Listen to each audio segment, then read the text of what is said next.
This is not a breathing exercise you were meant to learn. I'm serious. What you're about to hear was considered too primitive, too disruptive, and yes, too dangerous for a system built on obedient minds. Long before neuroscience had scanners, charts, and billion-dollar labs, ancient yogic schools already knew that a child's simple movement combined with breath could reorganize the brain itself. That knowledge did not disappear by accident. It was buried because it worked too fast, too cheaply, and without permission.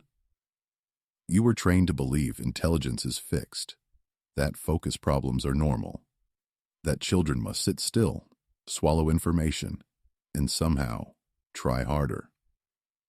But the old masters saw something terrifying to modern education. The brain does not learn best through force. It learns through synchronization. When the two hemispheres fall out of rhythm, attention fractures, memory weakens, emotions become unstable. Most people live their entire lives in this split state and call it normal. I'm speaking to you directly because this technique looks harmless, almost childish. That's the camouflage. Beneath it is a neurological switch that modern science only began to understand in the last 2 decades. Once activated, it forces communication between brain halves that have been isolated for years. That is why it was hidden in plain sight. And that is why you were never taught this in school. Right now, your brain is not unified. It is divided, fragmented, constantly negotiating with itself. One hemisphere is trying to analyze, categorize, survive. The other wants to feel, imagine, intuit. They were never meant to operate like rival departments, yet that is exactly what modern life has forced them to become. Endless screens, linear schooling, constant stimulation, emotional suppression. All of it trains one side to dominate while the other goes silent. This is not a personality trait. This is a neurological injury hiding in plain sight. When the hemispheres stop communicating efficiently, intelligence does not disappear. It becomes inaccessible. You feel it as brain fog, as poor focus, as emotional overreaction, as a child who can't sit still, or an adult who knows what to do but cannot execute. The system tells you this is a discipline problem. I'm telling you it's a wiring problem. The corpus callosum, the bridge between hemispheres, weakens when it is not rhythmically activated. Like any unused pathway, it degrades. Here is the uncomfortable truth. Most people are operating with half-access brains, not because they are broken, but because they were never taught how to keep the bridge alive. Superbrain Yoga targets this exact failure point. That is why its effects feel immediate and unsettling. You are not adding something new. You are restoring a connection that should never have been lost. And once you feel both sides of your brain come online together, going back feels impossible. Here is where the story becomes uncomfortable for anyone who thinks this is just movement. The mechanism behind Superbrain Yoga is not mystical, but it is deeply disruptive to a brain trained to operate in isolation. When you cross the midline of the body while synchronizing breath and motion, you trigger bilateral stimulation. This forces both hemispheres to fire in coordinated rhythm instead of alternating dominance. In neuroscience terms, you are inducing hemispheric coherence, a state where neural oscillations on both sides lock into the same timing pattern. The corpus callosum is not a passive cable. It is a living bridge that strengthens only when traffic flows through it. Each cross-lateral movement sends electrical signals across this bridge, while controlled nasal breathing stabilizes the autonomic nervous system, so the signal is not drowned in stress noise. Think of it like tuning 2 radio stations until they stop competing and start broadcasting the same signal. That synchronization is what unlocks focus, emotional regulation, and learning speed. This is why random exercise doesn't produce the same effect. The breath is the metronome. Without it, the signal collapses. With it, the brain enters a temporary forced alignment. That alignment is rare in modern adults and almost non-existent in overstimulated children. When it happens, the brain becomes quiet, efficient, and frighteningly receptive. That is the real mechanism, not belief, not motivation, timing. Once the hemispheres are forced into coherence, a second switch flips. And this is the part most people never feel, but always benefit from.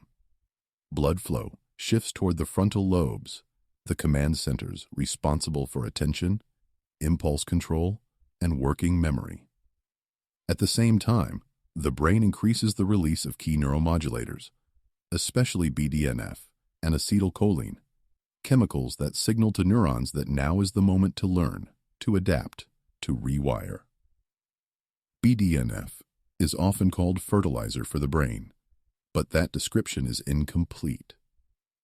It does not grow intelligence on its own. It only amplifies circuits that are already firing in synchrony.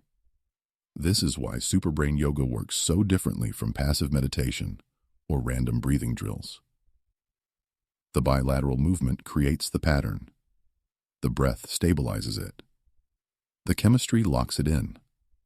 Together, they create a temporary learning superstate where information sticks faster and distractions lose their grip. For children, this state feels like calm focus without effort. For adults, it can feel unsettling, even emotional, because the frontal cortex is suddenly back in control after years of overload. This is not relaxation. This is optimization. And once the brain tastes this chemical alignment, it begins to seek it again. That is how repetition turns a temporary state into a lasting upgrade. Ancient yogic systems were never random collections of rituals. Every detail had a function, even if the language used to describe it sounded symbolic. The pairing of breath, posture, and ear stimulation in Superbrain Yoga was a precision design, not superstition. The ears are not passive ornaments. They are dense neurological gateways, rich with sensory nerves that feed directly into the brainstem and vagus nerve pathways. When gently stimulated in a cross-lateral pattern, they send corrective signals into the nervous system's control loop. The vagus nerve is the master regulator of balance. It decides whether the brain is in survival mode or learning mode. Breath alone can influence it, but breath combined with rhythmic sensory input amplifies the signal dramatically. This is why the ancient protocol insisted on nasal breathing and specific hand placement. They were hacking the fastest route to nervous system stability without sedating the mind. Calm, but alert. Relaxed, but focused. Modern science maps this ancient code in different words: cortical sensory loops, afferent signaling, parasympathetic dominance. Different vocabulary, same mechanism. When these loops are activated together, the brain stops wasting energy on internal noise. It reallocates resources toward integration. That integration is what feels like clarity, emotional balance, and mental sharpness. The ritual was never the point. The neurological shortcut was. Now we strip away the mysticism and leave only the weaponized precision. This is the exact protocol, and small deviations matter more than you think. Stand upright, with feet shoulder-width apart, spine neutral, jaw relaxed. Cross your arms in front of your chest. Your right hand gently holds the left earlobe. Your left hand gently holds the right earlobe. No squeezing, no pulling. Pressure should be light enough that you almost doubt it's doing anything. That doubt is common. Ignore it. You will breathe only through the nose. On a slow, controlled inhale, you bend your knees and lower into a shallow squat. Not deep. This is not strength training. On the exhale, You straighten your legs and return to standing. The breath sets the tempo. Roughly 3 to 4 seconds in, 3 to 4 seconds out. Smooth, silent, continuous. Each full squat and rise equals 1 repetition. Begin with 14 repetitions. Not 10, not 20. 14 is the minimum threshold, observed to trigger bilateral engagement without exhausting the nervous system. The most common mistake is speed. Rushing breaks, synchronization. The second mistake is force. Forcing the breath activates stress circuits and cancels the effect. The third mistake is posture collapse, which disrupts sensory signaling. Precision matters because this is not exercise. This is neurological calibration. When done correctly, the movement feels almost boring. That's how you know it's working. The brain does not need drama. It needs timing. The brain does not change all at once. It reveals itself in stages. And if you know the timeline, you will recognize the signals instead of dismissing them. Within the first 3 minutes, most people experience a subtle quieting of internal dialogue. Thoughts slow. The urge to multitask weakens. This is not placebo. It is the nervous system shifting out of defensive mode as hemispheric coherence stabilizes. Children often show this as stillness. Adults feel it as sudden mental space after 7 days of daily practice. The changes become functional. Focus lasts longer. Emotional reactions soften before they explode. Working memory improves because information no longer competes across disconnected brain regions. Teachers often notice this before parents do. Tasks that once caused resistance now feel manageable. The brain is no longer fighting itself for control. By 21 days, structural adaptation begins. Neural pathways that were repeatedly synchronized become more efficient even outside the practice. This is neuroplasticity at work. The technique is no longer creating the state. The brain is learning to hold it. That is the point of no return. Once integration becomes familiar, fragmentation feels uncomfortable. You don't force focus anymore. You default to it. Children respond faster because their brains are still under construction. Neural pathways are soft, flexible, eager to reorganize. When Superbrain Yoga is introduced early, it does not repair damage. It prevents it. Hemispheric coordination becomes the baseline instead of a skill to be relearned later. This is why some children show improvements in attention and emotional regulation within days, not weeks. Their nervous systems accept the pattern without resistance. Adults are different. The adult brain is efficient but stubborn. Years of unilateral dominance, chronic stress, and sensory overload create rigid firing habits. When adults perform this technique, the brain often resists before it adapts. This can show up as restlessness, emotional release, or fatigue in the first week. That is not failure. That is recalibration. You are interrupting a pattern that has been running for decades. Dosage matters. Children should begin with fewer repetitions and shorter sessions, prioritizing calm and consistency over intensity. Adults must respect recovery and avoid stacking techniques on top of this one.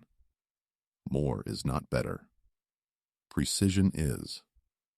The goal is not to feel powerful during the practice, but to notice that daily life becomes easier afterward. That is how you know the nervous system is integrating, not reacting. This is where I slow you down because misuse turns optimization into overload. Superbrain Yoga is safe when done with restraint, but dangerous when treated like a productivity hack to be pushed harder and faster. If you force the breath, deepen the squat, or increase repetitions obsessively, you flip the nervous system back into stress dominance.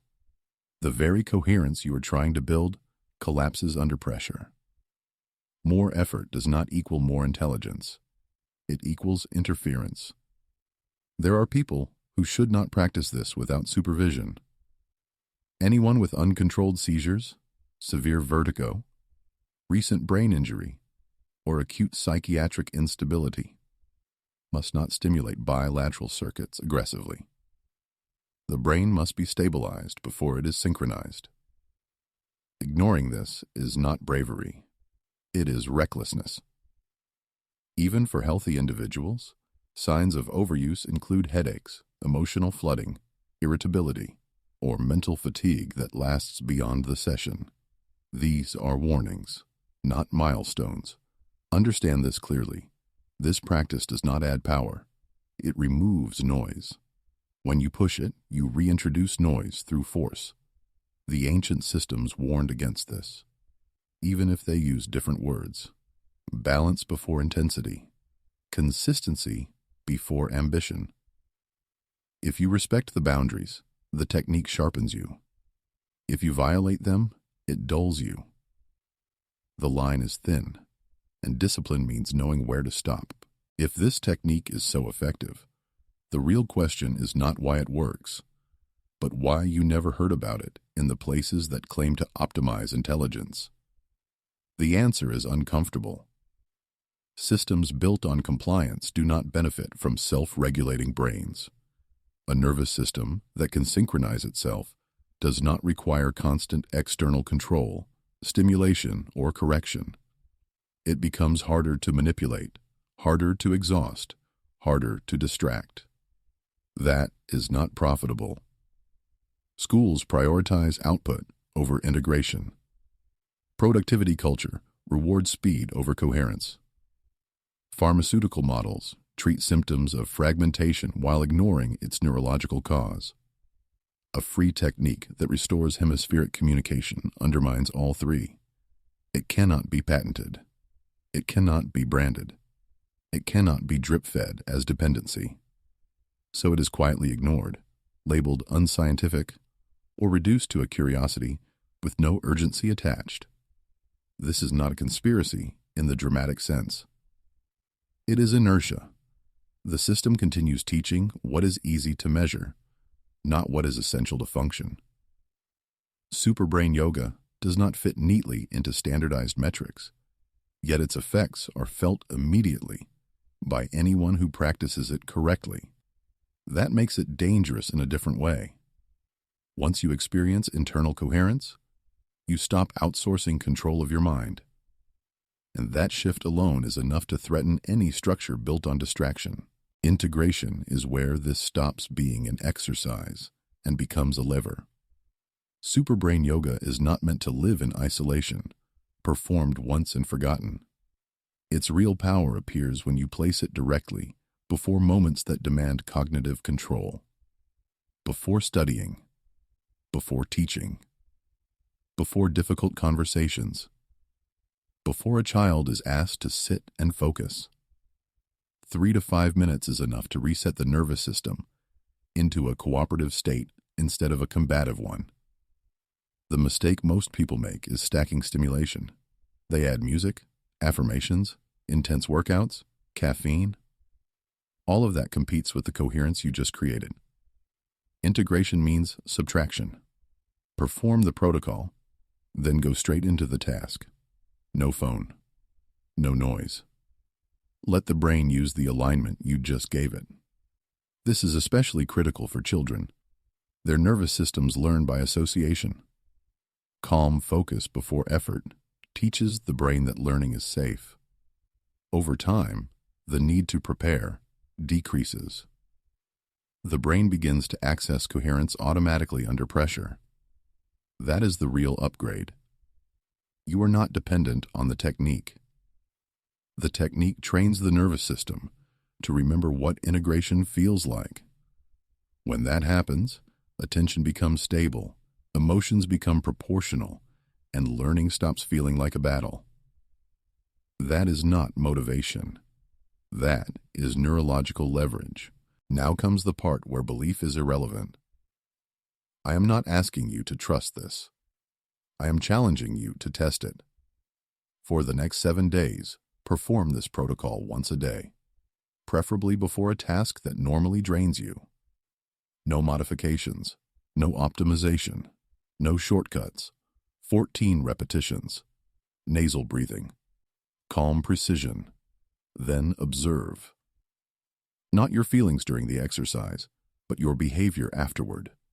Your attention span. Your emotional reactions. Your resistance to starting difficult work. If nothing changes, discard it. That is the real threat of this technique. It does not ask for faith, only observation. But if you notice that your mind becomes quieter, that focus arrives without force, that emotional spikes soften before taking control, you will understand why this was never framed as essential knowledge. A brain that can regulate itself does not beg for external structure. It chooses. This is the line. Either you treat this as another piece of content, or you accept the responsibility that comes with internal coherence. Once you feel what a synchronized brain is like, distraction stops being comfortable, chaos stops feeling normal, and going back becomes a choice you have to consciously make. That is the real challenge. Test it. Measure it. Decide.